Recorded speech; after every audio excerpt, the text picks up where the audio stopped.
मेरे प्यारे दोस्तों, आज हम आपको जेई में या किसी भी कंपटीशन में बैठने वाले स्टूडेंट के लिए बहुत ही इम्पॉर्टेंट क्वेश्चंस लेके आया हूं और इस वीडियो को आप अच्छी तरह से सुनेंगे और देखेंगे तो निश्चित रूप से आपको सफलता मिलेगी ही। देखिए, ये सीरीज हम चला रहे हैं जिसमें इम्पॉर्टेंट क्वेश्चंस जेई के या सीबीएसई बोर्ड या यूपी बोर्ड के बच्चे जो कंपटीशन में बैठना चाहते हैं उनके लिए ये वीडियो बहुत ही महत्वपूर्ण है और आशा करते हैं कि आप इसका फ़ायदा उठाएंगे और जो क्वेश्चंस हम यहाँ दे रहे हैं उसको नोट करके और बार बार पढ़ेंगे और समझेंगे तो आपको किसी भी प्रतियोगी परीक्षा में सफलता अवश्य मिलेगी।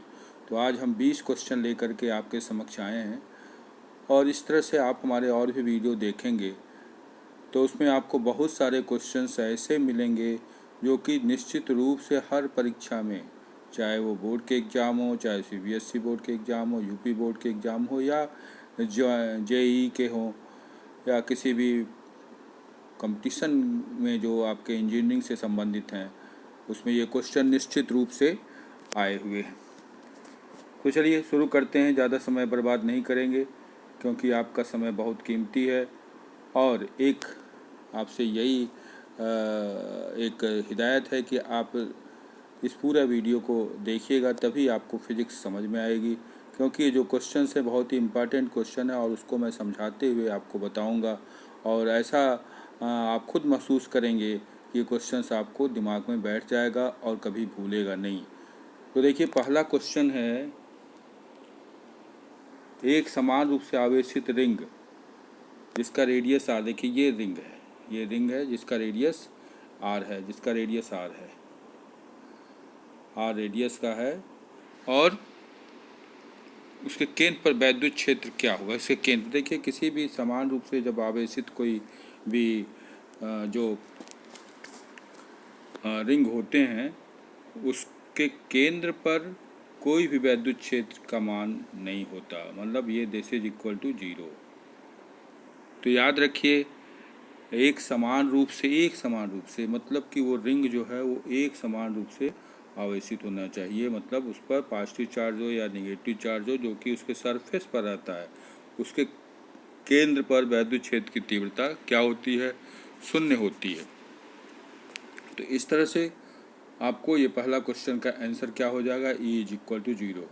दूसरा क्वेश्चन है, यदि किसी रिंग की दूरी पर केंद्र से दूरी x पर वैद्युत क्षेत्र पूछा जाए तो सूत्र क्या होगा। वैद्युत क्षेत्र, देखिए यदि उसी रिंग मतलब यही जो रिंग है, इसके दूरी मतलब केंद्र से x दूरी पर वैद्युत क्षेत्र रखा जाए तो उसका वैद्युत क्षेत्र पूछा जाए तो क्या उसके लिए सूत्र आएगा। x दूरी पर, केंद्र पर नहीं बल्कि केंद्र से x दूरी पर कितना उसका वैद्युत क्षेत्र होगा। तो इसके लिए फार्मूला आपको देखिए यहाँ हमने दिया है, इसको याद रखिए, 1/4πε0 QX by x² plus R² bracket में 3/2। तो इस तरह से आपको दो चीज़ें यहाँ पर ध्यान देने की बात है। एक तो जैसे एक तो आपको हमने बताया ना अभी, केंद्र पर वैद्युत क्षेत्र की तीव्रता क्या होती है, वो 0 होती है। इस पर यहाँ पर वैद्युत क्षेत्र की तीव्रता क्या हो जाएगी, 0 हो जाएगी। दूसरा, केंद्र से इसी रिंग में, मान लीजिए इसी रिंग से x दूरी पर, उस पर वैद्युत क्षेत्र की तीव्रता का मान कुछ और होगा। उसके लिए आपको ये फार्मूला आपको यहाँ पर दिखाया गया है, देखिए QX by x² plus R²। तो ये फार्मूला याद रखिए, QX by x² plus R² to the power 3/2। तो इस तरह से दो क्वेश्चन आपको समझ में आ गया होगा। चलिए नेक्स्ट क्वेश्चन की तरफ बढ़ते हैं। देखिए, इस क्वेश्चन में कूलाम बल और गुरुत्वीय बल में समानता क्या है, बहुत इंपॉर्टेंट क्वेश्चन है। कूलाम बल, दो बल होते हैं, एक तो कूलाम बल होता है F इज इक्वल टू, आप जानते ही हैं, कांस्टेंट के Q1 Q2 by R square. और दूसरा ये कूलाम बल है। दूसरा जो है गुरुत्वाकर्षण बल F is equal to G M1 M2 by R square. देखिए इसमें क्या समानता है। देखिए ये सब चीज़ें जो ऊपर की चीज़ें हैं ये तो एकदम अलग है। आर स्क्वायर जो कि इन्वर्सली प्रोपोर्शनल है दोनों बल के, ये कूलाम बल है, और ये जो है ये कूलाम बल हो गया, एफ सी मान लीजिए, इसको हम एफ जी मान ले रहे हैं। कूलाम बल और जो गुरुत्वीय बल है इन दोनों में क्या समानता है, ये दोनों बल आर स्क्वायर दूरी के वर्ग के व्युत्क्रमानुपाती होते हैं। दोनों वर्ग जो हो गए वो दूरी के वर्ग के व्युत्क्रमानुपाती होते हैं। फिर से आप इसको समझ लीजिए, एक बल तो ये हो गया एफ इज इक्वल टू, ये कूलाम बल मान लीजिए, F is equal to constant के Q1 Q2 by R square, ये हो गया। और दूसरा जो बल है वो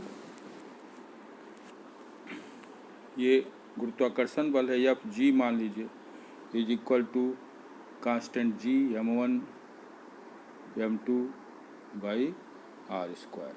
देखिए ये आर स्क्वायर ये दोनों इसमें कॉमन, यानी कि एफ फोर्स, कूलाम फोर्स या ये जो गुरुत्वाकर्षण बल है ये सब के सब बीच की दूरी के व्युत्क्रमानुपाती होते हैं। तो इस तरह से याद रखिए, कूलाम फोर्स और गुरुत्वाकर्षण बल ये दोनों जो होते हैं दूरी के वर्ग के व्युत्क्रमानुपाती होते हैं। तो इस तरह से आपको ये आपका इसका आंसर फॉलो करना। दोनों इन्वर्स स्क्वायर लॉ को फॉलो करते हैं, तो क्या लिखेंगे, दोनों जो है इन्वर्स स्क्वायर लॉ को फॉलो करते हैं। अब देखिए गुरुत्वाकर्षण में जी का डायमेंशन क्या होगा, जी की, कैपिटल जी की बीमा क्या होगी, कैपिटल जी की बीमा आपको देखना है यहाँ पर। तो कैपिटल जी की बीमा आपको यहाँ पर हमने देखिए, कैपिटल जी एक देखिए, कैपिटल जी जो होता है वो एकदम कांस्टेंट होता है, उसकी वैल्यू कभी भी नहीं बदलती है, और वो 6.67 इंटू 10⁻13 होता है। तो ये कांस्टेंट होती है, इसकी वैल्यू नहीं बदलती है, एक यूनिवर्सल कांस्टेंट होता है। मतलब स्मॉल जी और जी में यही अंतर है। देखिए स्मॉल जी तो है ऊपर जाने पर तब भी और नीचे जाने पर तब भी, ये दोनों के दोनों नीचे बदलते हैं, कम होते हैं।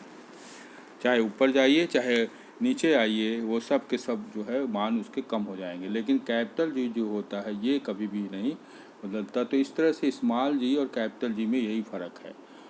तो ये दोनों जो हैं, इसमें क्या कह रहा है कि स्मॉल जी का डायमेंशनल फार्मूला, तो डायमेंशनल फार्मूला देखिए विमीय सूत्र ये होता है, क्या है, m⁻1 -1 l⁻3 और t⁻2 होता है। यम देखिए m⁻−1 l⁻−3 और t⁻²।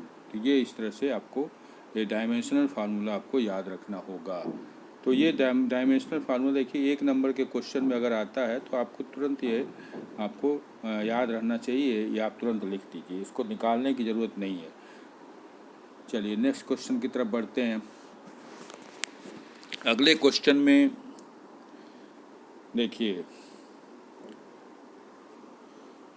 दो समान आवेश Q और Q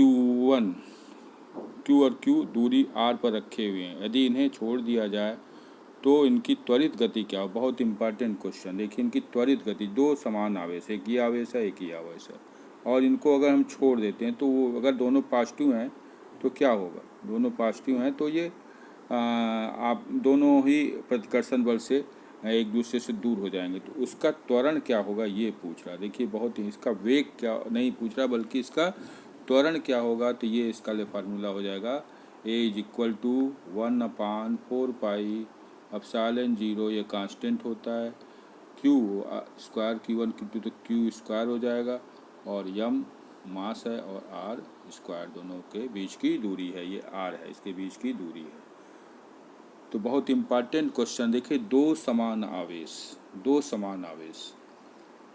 Q1, दोनों समान आवेश मतलब कि दोनों Q आवेश हैं, दोनों के आवेश की मात्रा समान है, r मीटर की दूरी पर रखे गए हैं और इन्हें छोड़ दिया जाता है, इन्हें फ्रीली छोड़ दिया जाता है, तो उनकी त्वरित गति क्या होगी? उसकी त्वरित गति के लिए उसका त्वरण क्या होगा, ये चीज़ आपको निकालना होता है। A = 1/4πε0 Q²/m/r²। तो ये आपको फार्मूला। अब उसके बाद देखिए एक ये है गॉस लॉ का इंटीग्रल फॉर्म क्या होता है। तो देखिए ये आप याद रखिए, इंटीग्रल फॉर्म ये है, देखिए integration E.dA = Q enclosed by epsilon zero. Q जो है टोटल चार्ज है, Q इनक्लोज्ड अंदर जो इतना चार्ज है वो Q enclosed and divide by epsilon not या एप्सिलॉन जीरो। तो ये आपको गॉस लॉ का कौन सा नियम नहीं है बल्कि ये इंटीग्रल रूप है, ये फार्मूला है, तो इसको याद रखिए, ये इसका इंटीग्रल फार्मूला है। चलिए नेक्स्ट क्वेश्चन की तरफ बढ़ते हैं। देखिए चलिए अगला क्वेश्चन है, यूनिफॉर्म इलेक्ट्रिक फील्ड में रखे डाईपोल का टार्क क्या है? यूनिफॉर्म इलेक्ट्रिक फील्ड, जैसे ये इलेक्ट्रिक फील्ड है,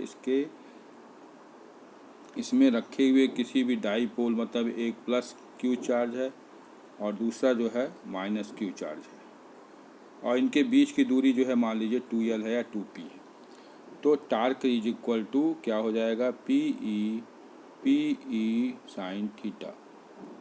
ये फार्मूला हो गया। तो देखिए ये है इनके बीच में लगने वाला डाईपोल का अर्थ समझ गए हैं। डाईपोल का मतलब होता है दो समान आवेश एक दूसरे के बहुत ही नज़दीक रखे हुए हैं, तो और वो कहाँ रखे गए हैं?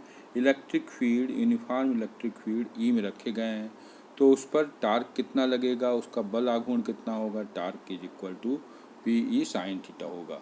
अब इसी डाईपोल पोटेंशियल का फार्मूला बताइए। डाईपोल जो है उसका पोटेंशियल कितना होगा, विभव कितना होगा, इसके लिए ये फार्मूला है 1/4πε0 P जो है डाईपोल P = 2QL होता है, आप जानते ही हैं, और cos theta divide by r²। तो P = 2QL divide by r²। तो V = देखिए 1/4πε0 P, देखिए यही है P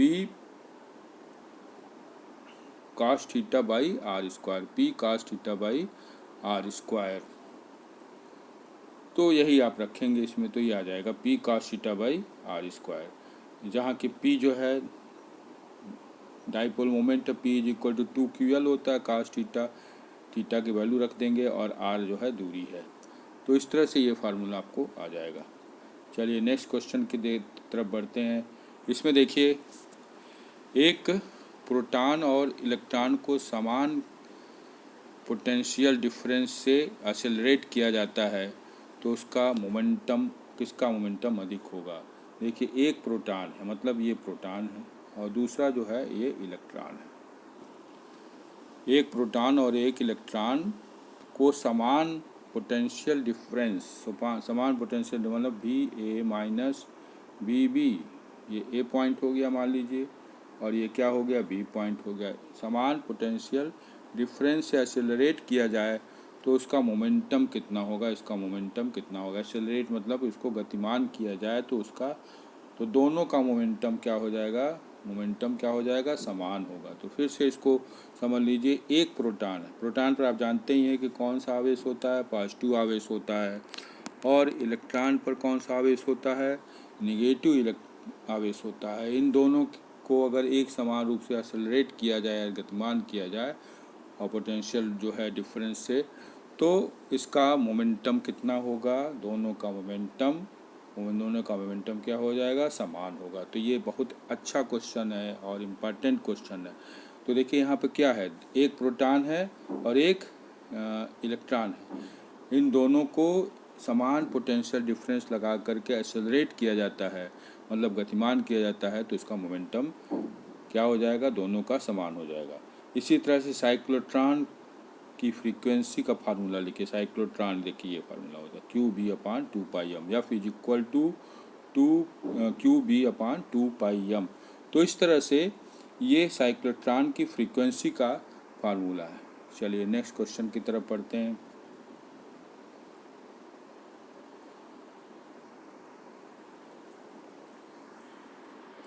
वर्क एनर्जी थ्योरम क्या कहता है? देखिए वर्क एनर्जी थ्योरम ये बहुत इंपॉर्टेंट है। वर्क एनर्जी थ्योरम कहते हैं किसी बॉडी पर किया गया नेटवर्क मतलब कि कुल कार्य, नेटवर्क कुल किया गया कार्य किसी बॉडी पर, दिस इज इक्वल टू क्या हो जाएगा, उसकी काइनेटिक एनर्जी का चेंज, जितना भी काइनेटिक एनर्जी होगी उसके जितना चेंज होगा वही उसके बराबर, मतलब किया गया कार्य उसके गतिज ऊर्जा के परिवर्तन के बराबर होगा। ये कौन सा नियम है, ये कौन सा थ्योरम है? Work energy theorem. मतलब आप जितना कार्य करेंगे वो गतिज ऊर्जा के रूप में उसमें परिवर्तित हो जाएगा। मतलब अगर बल लगा दिए तो गतिमान हो जाएगी, यानी कि कुल किया गया कार्य network is equal to kinetic energy of a का चेंज, मतलब काइनेटिक एनर्जी में जितना परिवर्तन होगा वही उसकी कुल किए गए कार्य के बराबर होगा। अगला क्वेश्चन, अगर एक सैटेलाइट पृथ्वी की सतह से एच ऊंचाई पर है तो इसका ऑर्बिटल वेलोसिटी, देखिए ऑर्बिटल वेलोसिटी ये है। एक सैटेलाइट जो है पृथ्वी की सतह से एच ऊंचाई पर है तो उसका ऑर्बिटल वेलोसिटी क्या होगा, GME/RE + H। एम है, M mass of the earth है, यहाँ पर एम जो है क्या है, मास ऑफ द अर्थ है, आर क्या है, पृथ्वी की त्रिज्या है। तो V इज इक्वल टू ये फार्मूला रखेगी GME/RE + H, GME/RE + H। देखिए फिर से लिख दे रहे हैं, वेलोसिटी क्या हो जाएगी, G√G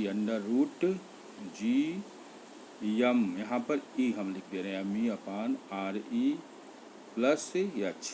RE का मतलब पृथ्वी की त्रिज्या हो गई, ये RE है, और ये मास ऑफ द अर्थ हो गया, ये कांस्टेंट है, यूनिवर्सल कांस्टेंट है, त्रिज्या हो गया, और H हाइट पर वो सैटेलाइट घूम रहा है तो उसके लिए ये फार्मूला होगा। तो देखिए अगर एक सैटेलाइट पृथ्वी की सतह से h ऊंचाई पर है तो उसके लिए उसका ऑर्बिटल वेलोसिटी मतलब किस वेलोसिटी से वो पृथ्वी का चक्कर लगा रहा है, तो ये इसके लिए फार्मूला याद रखिए। चलिए उसके बाद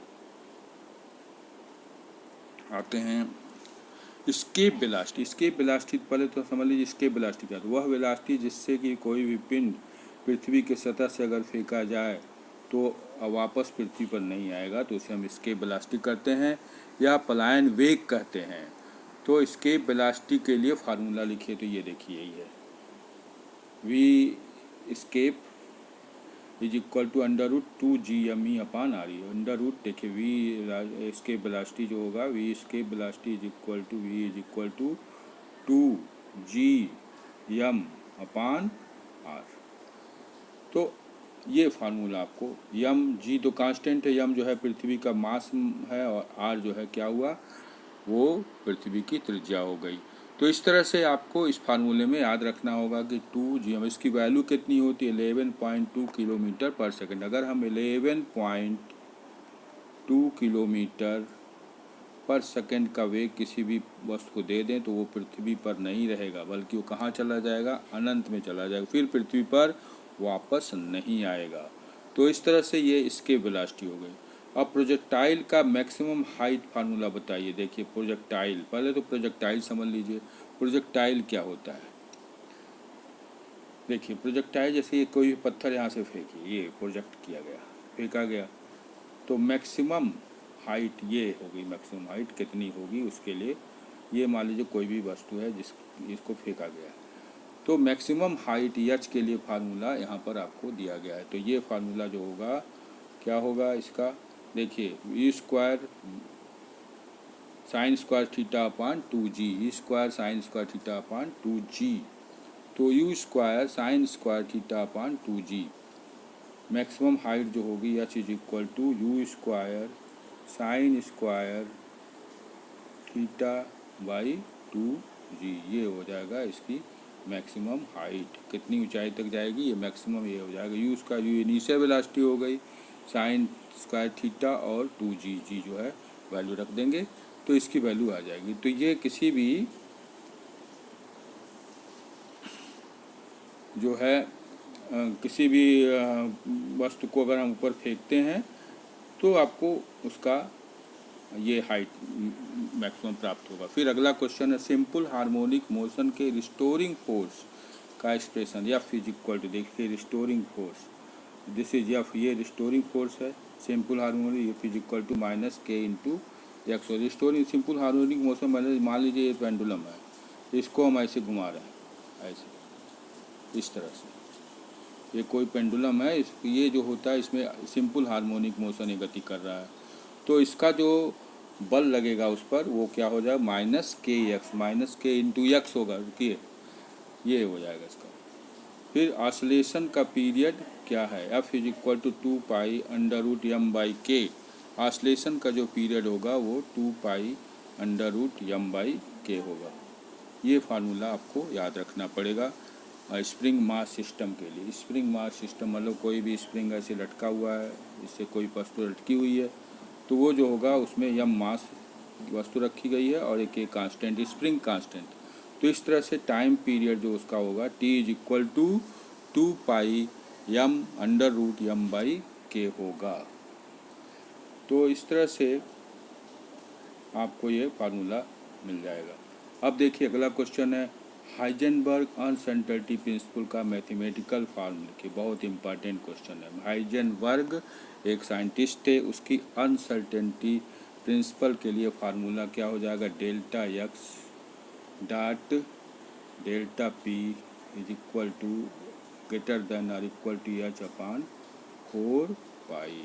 ये हाइजेनबर्ग अनसर्टेनिटी प्रिंसिपल है, इसका मैथमेटिकल फार्मूला है delta x into delta p is greater than or equal to h Heisenberg constant और एच अपॉन 4 पाई, ये फार्मूला है। तो याद रखिए हाइजेनबर्ग अनसर्टेनिटी प्रिंसिपल के लिए आपको ये फार्मूला लगाना होगा। फिर अगला है फोटो इलेक्ट्रिक इफेक्ट के स्टॉपिंग पोटेंशियल फार्मूला। देखिए स्टॉपिंग मतलब कब वो फोटो इलेक्ट्रिक इफेक्ट में स्टॉपिंग पोटेंशियल कितना होगा, स्टॉपिंग पोटेंशियल के लिए formula EV0 is equal to H nu minus phi है। EV0, ई जो है इलेक्ट्रॉन का आवेश है, V0 पोटेंशियल है, एच न्यू फ्रीक्वेंसी और फाई क्या है, फ्लक्स है। तो इस तरह से एच न्यू 0 माइनस फाई, तो ये फार्मूला हो जाएगा फोटो इलेक्ट्रिक इफेक्ट में स्टॉपिंग पोटेंशियल के लिए, ये फार्मूला आपको मिलेगा। चलिए अगला क्वेश्चन देखते हैं। देखिए इसके पहले जो है ये बोहर्स एटॉमिक मॉडल में nth ऑर्बिट की एनर्जी क्या है, nth ऑर्बिट की, देखिए nth बोहर्स मॉडल में nth ऑर्बिट जो ऑर्बिट होगी उसकी energy En is equal to minus 13.6 by N square, N कक्षा की संख्या है और ये भी इलेक्ट्रॉन वोल्ट, एन जो है 1 2 3 को कुछ भी हो सकता है, 1 2 3। तो इस तरह से ये बोहर्स जो एटॉमिक मॉडल है उसमें nth ऑर्बिट जो इलेक्ट्रॉन, आप जानते हैं कि इलेक्ट्रॉन नाभिक के चारों ओर चक्कर लगाता है, तो उस चक्कर में nth ऑर्बिट के लिए एनर्जी के लिए फार्मूला क्या हो जाएगा, En is equal to 13.6 minus 13.6 divide by N square EV।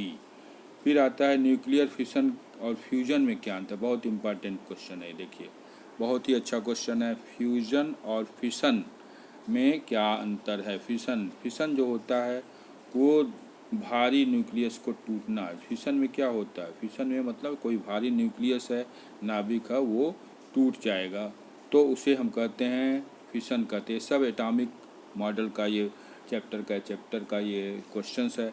और फ्यूजन क्या होता है, हल्के न्यूक्लियाई को जोड़ना। फ्यूजन में क्या होता है, जो छोटे छोटे न्यूक्लियाई हल्के न्यूक्लियाई आपस में जोड़े जाते हैं, तो ये फ्यूजन होता है। तो देखिए फिशन में भारी न्यूक्लियस टूटता है, इसका एग्जांपल क्या है, यूरेनियम 235। और फ्यूजन में क्या होता है, हल्के न्यूक्लियाई को जोड़ना होता है। तो दो बातें याद है, फिशन और फ्यूजन। तो फिशन जो होता है भारी न्यूक्लियस को, फिशन में भारी न्यूक्लियस को तोड़ा जाता है, उससे बहुत ज़्यादा एनर्जी निकलती है। और फ्यूजन में हल्के न्यूक्लियस को क्या किया जाता है, जोड़ा जाता है। तो प्यारे बच्चों ये बहुत इम्पॉर्टेंट क्वेश्चन आपको हमने बताया है। तो इसमें देखिए हर चीज़ आपको हम लगभग बता दिए कि कैसे क्वेश्चन आते हैं इंजीनियरिंग में या किसी भी कंपटीशन में, ये क्वेश्चन किस तरह से आते हैं।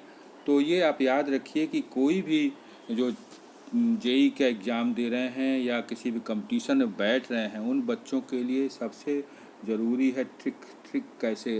देखिए ट्रिक आपको बता देते हैं। पहला जो है, सबसे पहले तो क्वेश्चन को पढ़ने में पढ़ करके समझ लीजिए। ज़्यादा समय बर्बाद मत करिए, किसी भी क्वेश्चन को तुरंत पढ़िए और बार बार पढ़ने से आपको क्वेश्चन अच्छी तरह से समझ में आ जाएगा। उसके बाद तुरंत कुछ क्वेश्चन ऐसे होते हैं जो कि आपको तुरंत दिमाग में याद रहता है, उसका आंसर तुरंत टिक कर दीजिए, एकदम सही आंसर आ जाएगा उसको। अब मान लीजिए हम बीमा निकालना है, तो डायमेंशनल फार्मूला निकालने बैठ जाएंगे तो 10 मिनट आपका समय उसमें बर्बाद हो जाएगा। तो इसलिए ट्रिक को याद रखिए, मतलब पढ़ने से आपको कितने सारे ऑब्जेक्टिव टाइप के क्वेश्चंस तुरंत याद हो जाते हैं और वो आपको तुरंत हो जाएगा। दूसरी चीज़, हर वीडियो में जो हम देते हैं आपको, उस पूरे वीडियो को देखिए। पूरा वीडियो को देखने से आपको कॉन्सेप्ट क्लियर होगा। क्वेश्चन तो याद हो जाएंगे, आंसर भी, लेकिन उसको जो कॉन्सेप्ट होते हैं उसको हम बताते रहते हैं। उसका क्लियर कॉन्सेप्ट होना बहुत ज़रूरी, नहीं तो आपको रटना पड़ेगा, और रटन विद्या कभी काम नहीं आती है। दो हो गए।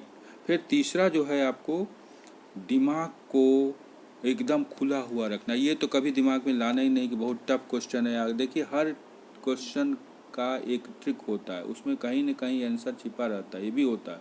तो उसे आप पढ़ने से ही आपको समझ में आ जाएगा। और फिजिक्स एक ऐसा सब्जेक्ट है जो कि बहुत ही इंटरेस्टिंग सब्जेक्ट होता है, उसमें कहीं आपको कन्फ्यूजन नहीं होना चाहिए। इसीलिए हम आपसे बार बार कहते हैं कि फिजिक्स वाले जो हमारे वीडियो हैं उसको पूरा देखा कीजिए। 1-2 मिनट या आधा मिनट, 2-4 मिनट पढ़ से आप कुछ भी अंदाज़ा नहीं लगा सकते कि इसमें क्या क्या मटेरियल्स दिए गए हैं, क्या क्या क्वेश्चन दिए गए हैं। इसलिए जब देखिए, भले ही आपको लगे कि थोड़ा हार्ड है, लेकिन आप जब आप पूरा वीडियो देखेंगे तो निश्चित रूप से वो आपको आसान लगने लगेगा।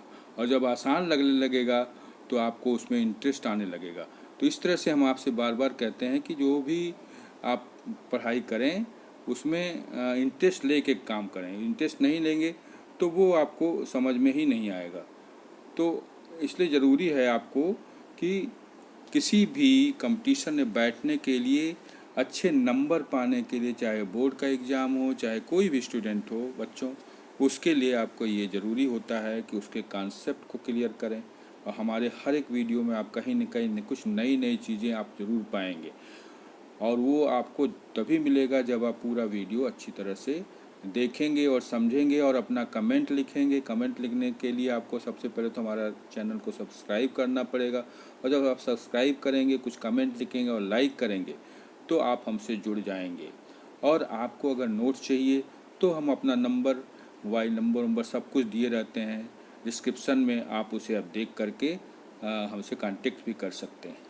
तो आशा करते हैं आपको ये वीडियो अच्छा लगा होगा, और अगले वीडियो के लिए आप अगर सब्सक्राइब अभी भी नहीं किए हैं तो कर दीजिए, लाइक कर दीजिए और नए वीडियो का इंतज़ार करिए। हम जल्द ही नया वीडियो आपके कमेंट के अनुसार लेके आते हैं, और इम्पॉर्टेंट क्वेश्चन लेके आते हैं जो भी किसी भी एग्ज़ाम के लिए, जो कि ख़ास तौर से जो बच्चे साइंस के बच्चे हैं उनके लिए बहुत ही इम्पॉर्टेंट होता है। धन्यवाद।